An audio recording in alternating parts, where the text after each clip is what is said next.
আর কোনোদিন আমরা যদি চাই এই লাশের চেহারা দেখতে, কোনোদিন কেউ পারবে না।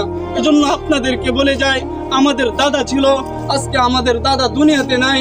আমাদের নানা ছিল, আজকে দুনিয়াতে আমার নানা নাই। অনেকের বাবা দুনিয়ার জমিনে ছিল, আজকে আমাদের বাবা অনেকের হারায় গেছে।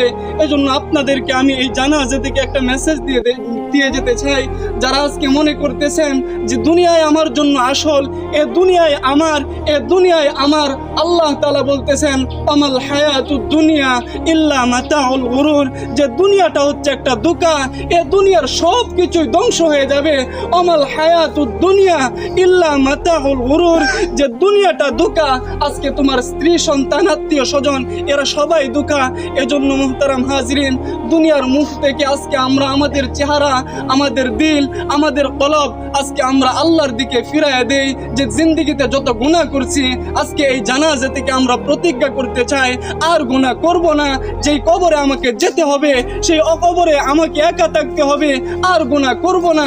এই প্রতিজ্ঞা করে যদি আমরা এই জানাজা থেকে যেতে পারি, ইনশাআল্লাহ এই জানাজা আমাদের জন্য সফলতা বয়ে আনবে। সুবহানাল্লাহ।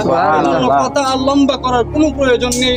অনেকেই আত্মীয় স্বজন আছে, তারা কথা বলবেন। এই জানাজাই হচ্ছে আমাদের জন্য সবচাইতে বড় সবক, কথা ঠিক না?